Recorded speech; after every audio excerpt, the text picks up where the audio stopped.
again with us, Acha dan Dr. Eka di podcast kesehatan.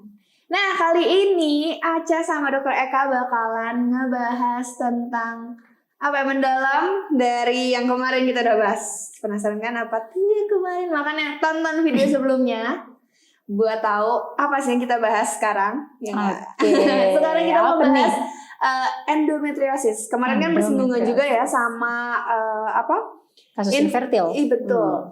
Kasus infertilitas. Ya Iya, benar kan? betul. Itu bersinggungan banget. Nah, yang belum nonton dulu, baru nonton ke sini, oke?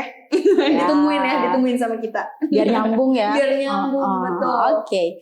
Sip. Nah, jadi memang betul ya, teman-teman, nanti kita akan bahas pada hari ini nih, kita mau bahas tentang endometriosis. Endometriosis ini adalah salah satu penyakit yang kayaknya menderita banget, Kak. Iya. Gitu. Karena sangat berpengaruh terhadap psikososial. Karena nyeri banget.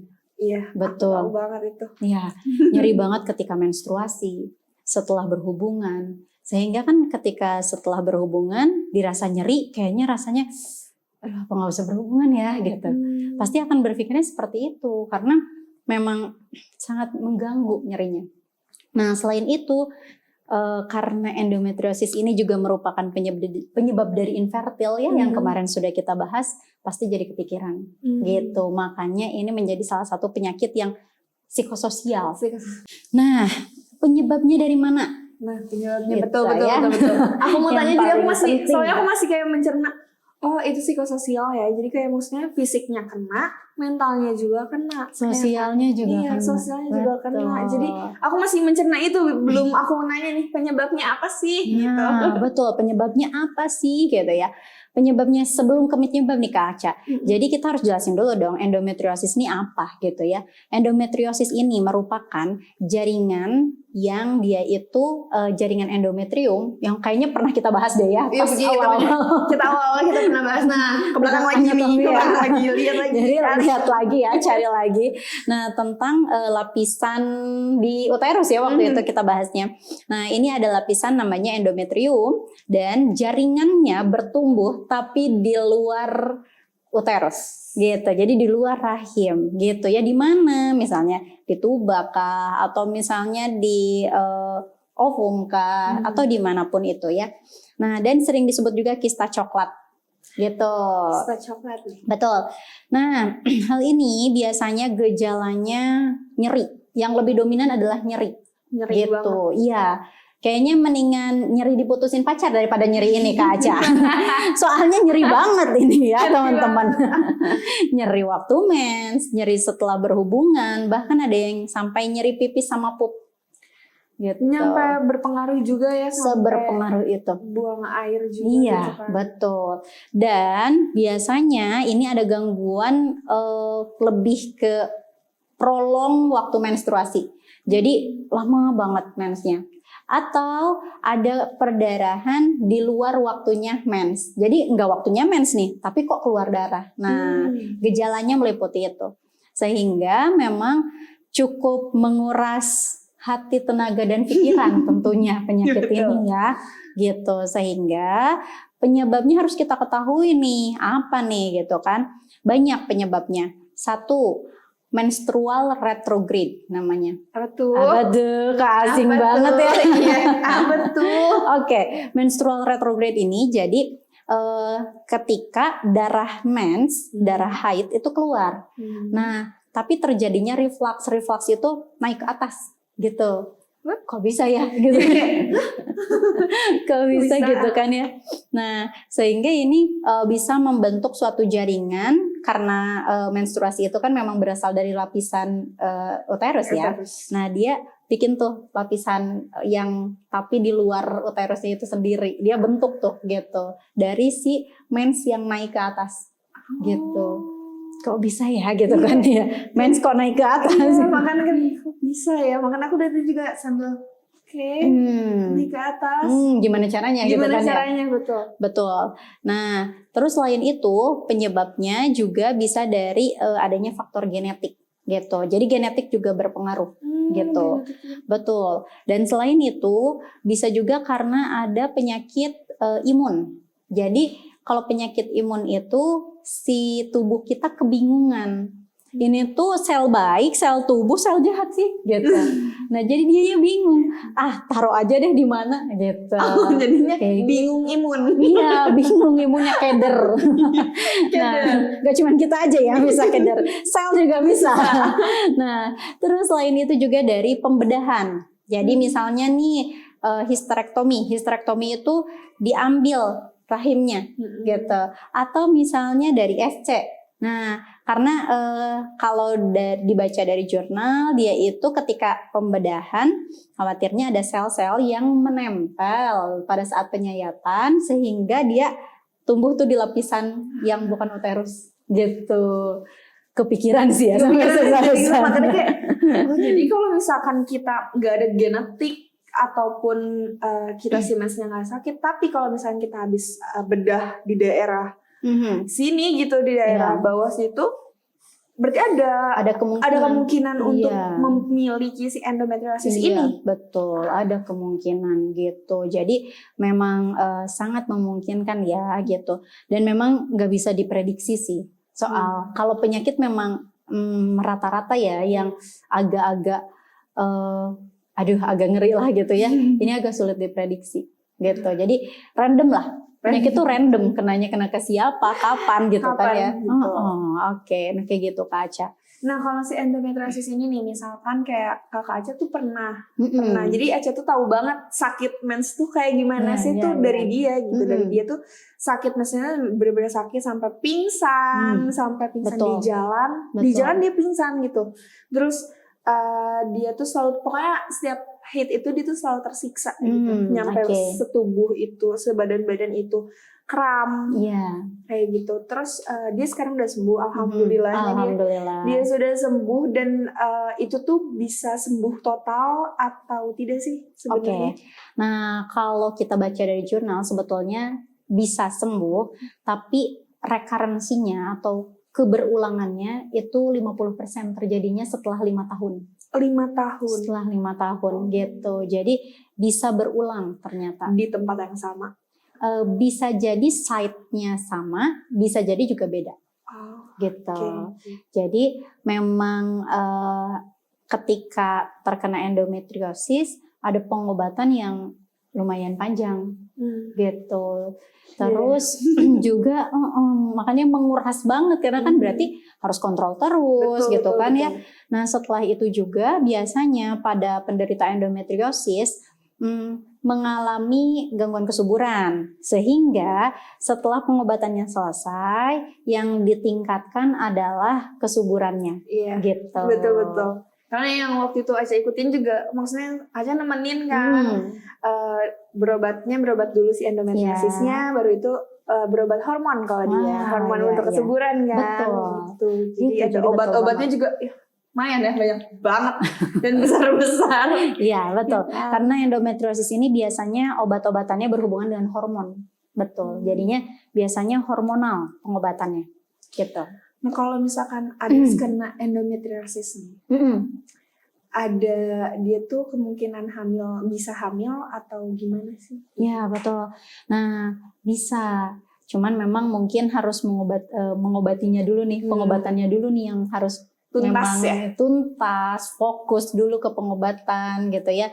Tapi tidak ada yang tidak mungkin gitu. Pasti selalu ada kemungkinan gitu ya. Jadi ini juga dipengaruhi selain tadi pengobatan, dari jumlah site-nya yang kena itu juga berpengaruh. Karena kan berpengaruh juga ya terhadap lamanya pengobatan kayak gitu. Jadi pasti bisa gitu. Tidak menutup kemungkinan ya. Gitu ya. Nah, apakah endometriosis ini bisa menurun kayak ya maksudnya dari genetik gitu. Jadi misalkan kayak satu darah gitu, misalkan ibunya punya endometriosis, nah anaknya, nah ini tuh kan untuk perempuan kan, nah anaknya kalau perempuan itu bisa kena juga kah?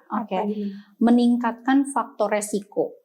Jadi kalau misalnya nih di suatu keluarga A ibunya kena endometriosis Kak, nah keluarga B ibunya nggak kena endometriosis nih, sama-sama punya anak perempuan, yang besar lebih kemungkinannya kena adalah keluarga A dibandingkan keluarga B. Betul. Jadi meningkatkan faktor resiko. Tapi apakah akan selalu pasti? Belum tentu juga. Gitu. Tadi soalnya kan random. Nah, tapi naikin nih. Nah, maka dari itu ketika kita tahu nih, oh kita ada riwayat nih di keluarga yang kena endo atau kena penyakit apapun, pencegahan yang harus dilakukan. Nah, Gitu. pencegahannya tuh langsung aja nih kita langsung tembak. Jadi ada pertanyaan lagi. Pencegahannya Oke. gimana nih? Soalnya kan aku tuh takutnya karena itu kakak aku, Ya. kan yang langsung itu dari Betul. kakak kandung dan aku pun jadi takut Ya, jadi ya. takut kena gitu. Nah, itu tuh apa sih pencegahannya? Karena kan Betul. ada mungkin yang jadinya darah juga gitu kan. Mungkin aku nggak tahu dulu orang tua aku kayak gimana gitu Ya, kan. betul. Nah, pencegahan yang paling penting adalah satu, kita selalu makan makanan yang baik ya, yang nutrisinya bagus, sehat gitu ya, Betul. dan yang mengandung tinggi omega 3 gitu. Iya. Nah, contohnya apa sih? Kayak di tuna, salmon, telur ya, Telur omega. telur omega betul. Terus selain itu dari minyak kanoli, minyak zaitun, Waduh, banyak sekali. kedelai. Kayaknya yang Beras MPASI. yang sehat-sehat banget ya. Udah sampah sih ini kayak gini. Karena biasanya kan kalau kita ya udah gorengan yang ada aja nggak sih. Gorengan terus Apalagi mie instan. mie instan. Nah, kalau ini lumayan nih salmon gitu kan. Waduh, kan telur juga lumayan. telur aja yang ada. Telur gitu aja yang kan. ada. Ayam juga ayam kampung yang bagus gitu. Jadi memang yang mengandung omega 3 ini bagus untuk pencegahan endometriosis. Tentunya jangan lupa jangan sampai mager. Jadi harus olahraga gitu. Ini kayak langsung Ada yang langsung tersudutkan. langsung kayak jangan mager. Langsung kayak dipelototin ya aku. Jangan mager. Nggak Harus apa-apa, olahraga. aku baru aja kayak kemarin nih hari kemarin ya baru aku olahraga kok. Oke. Habis jogging terus aku ikutan Ponfit. Waduh, mantap. Gara-gara beneran kayak kita topiknya tuh selalu tentang lifestyle. Kayak aku kayaknya harus ini deh, harus ikut Dr. Eka. Waduh, bagus banget nih. Ini salah satu contoh yang baik ya teman-teman. Jadi harus diikutin nih olahraga kayak kaca. Karena takut banget pengen banget terhindar dari penyakit ini gitu Iya, kan. betul Apalagi banget sih. itu penyakit dalam ya. Iya, betul. Tuh. Nah, kalau misalkan kan tadi udah ada pencegahannya ya. Nah, berarti ada kalau misalkan kita sudah terkena. Iya. Apa sih larangan makanannya gitu? Oke. Sebetulnya kalau larangan makanannya dia contohnya daging merah. Iya. Nah, itu harusnya agak dikurangi ya, gitu. Oh, dikurangi, bukan tidak sama sekali tapi dikurangi. Dikurangi. Jadi dalam misalnya nih jangan setiap hari juga ya, tapi boleh, cuman dijarangin, iya, dan disedikitin gitu. Jangan misalnya tiap hari nih, aku besok mau makan rendang, besoknya lagi gepuk, besoknya lagi sate, aduh itu mah cuman kayak berbeda varian, beda olahan aja ya, tapi semuanya daging merah. Nah, sebaiknya enggak. Jadi kalau nyobain ya boleh lah, icip-icip gitu. aja. Icip-icip boleh, nggak apa-apa. Takutnya Bawa iler sama aku nanti. nih, sama aku ya. Jadi kalian cuma nyicip, aku yang dihabisin ya Aku yang nanti. habisin. Waduh. Oke, nah jadi boleh gitu. Tapi ya itu ya harus agak dikurangi frekuensinya, jumlahnya juga harus sangat berkurang banyak gitu. Dan selain itu yang paling penting minum alkohol. Nah, biasanya minum-minuman alkohol ini sangat berpengaruh juga terhadap kesehatan reproduksi gitu. Jadi sebaiknya memang tidak boleh kalau yang ini mah ya, Itu bukan dikurangi ya, tapi tidak boleh anjurannya ya. Jadi sebaiknya enggak, karena alkohol ini selain ke gangguan reproduksi, ke liver biasanya juga sangat berpengaruh gitu ya. Jadi sehingga ya sebaiknya tidak sih gitu, ditinggalkan lah. Jadi Gitu. tidak baik, Tidak baik, gitu. Ya. Apalagi bulan puasa tidak baik. Tapi jangan sampai gini udah bulan puasa kan udah nggak puasa. Oh iya, jangan juga. Jangan ya. Dan saya bilangnya apalagi bulan puasa tidak baik. Iya, Gitu. betul. Jadi Oke. jadi kalau misalkan makanan tidak boleh makanan yang bernyawa, berarti itu salah ya. Oh, Kak, boleh dong. Boleh. Tapi ya gimana ya Kak? Kalau makan makanan yang bernyawa berarti masih hidup dong. Itu emang nggak boleh kan, kayak ayam langsung dimakan nggak boleh kan? Ikan hidup gitu. Ikan hidup kan nggak bisa dong, dia tetap gini-gini. Kita kan Nggak. pasti makan makanan yang tidak bernyawa ya. Iya, maksudnya tuh kayak gitu dong. Iya. Gimana nih? Ya, maksudnya kayak ayam, ikan. Maksudnya yang yang hewani aku lah tahu gitu tuh, ya. yang aku tahu tuh kayak ikan tuh harus ikan air tawar, ayam itu harus ayam pejantan atau Iya. ayam kampung, bukan. betul. Terus telur itu harus telur omega, Iya. gitu Betul. kan. Betul. Tapi untuk ikan laut sendiri tadi yang kita sebutin tuna, salmon gitu ya, tongkol, dia kayak omega 3 juga, dia jadi bagus juga Jadi tuh. bagus juga. Iya, betul gitu. Tuh. Asal ini ya, asal dimakan. Kalau misalnya jadi sashimi kayak gitu, boleh nggak sih? Sebetulnya kalau kita dalam kondisi tidak hamil ya boleh-boleh aja, nggak apa-apa. Dalam Gitu. kondisi Yang penting kan steril ya, maksudnya bersih lah gitu ya pengolahannya kita ya. langsung nih kita ambil. Nggak mungkin dong. Oke. Aku juga nggak mau. Oke. Kayak gitu ya, berarti itu Iya. masih boleh-boleh aja gitu. Boleh aja, nggak apa-apa. Selama itu fresh food ya. Jadi salmonnya yang fresh, terus tunanya yang fresh, itu nggak apa-apa. Gitu. Jadi kalau misalkan teman-teman nih misalkan pengen makan daging merah juga masih boleh, tapi kalau misalkan mau dalam jumlah yang besar, kalian makannya plain base aja ya kan. Kan Ya. sekarang udah banyak tuh inovasi-inovasi makanan ya. Betul. Inovasi-inovasi makanan yang pengen sama-sama nih kayak daging, tapi ya banyak juga sekarang. Iya, betul. Aku betul pernah banget. nyobain plain base soalnya. Itu bener-bener Gimana si tuh rasanya? seratnya tuh sama. Mirip gitu. Ya? Mirip, padahal dia tuh cuma terbuat dari ya maksudnya ada, aku nggak tahu dari apa, pokoknya base-nya itu dia tuh dari jamur. Oh, Dari jamur. Iya. Dari jamur, dia tuh bener-bener si seratnya tuh sama banget kayak Teksturnya daging. sama ya. Teksturnya sama banget. Jadi kalau misalkan teman-teman nih lagi mengurangi daging merah, itu bisa jadi jalan Pilihan. pintas. Iya. Jadi jalan pintas, kangen nih sama gepuk. Ada gepuk yang plain Jamur. base. Gepuk Dari jamur. tapi rasanya tuh enggak yang jamur banget, enggak gitu. Berarti pinter banget ngolahnya ya. Itu pintar banget, itu shout out juga sih maksudnya.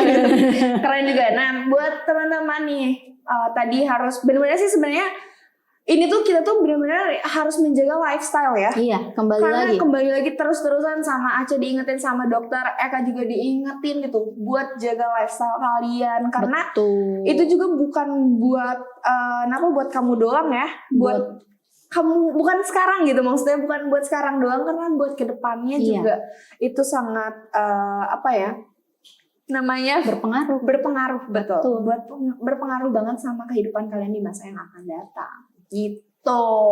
Nah, penasaran kan kita nextnya kita mau bahas apa aja? Nah, jangan lupa makanya di subscribe, terus loncengnya dinyalain. Nah, betul. Kayak gitu kan, terus di like juga, di share ke teman-teman kalian. Siapa tahu membutuhkan gitu kan. Terus info tentang ini ya. betul gitu kan. banget. Terus komen juga kalian, misalkan kayak, aduh aku mau nanyain nih dok tentang ini, tentang itu, boleh banget. Curhat juga boleh. Curhat boleh. Di komen. Boleh di komen ya. Oke. Yang banyak ya, yang banyak. Kita tunggu, oke? Terima kasih semuanya. Bye-bye. Bye.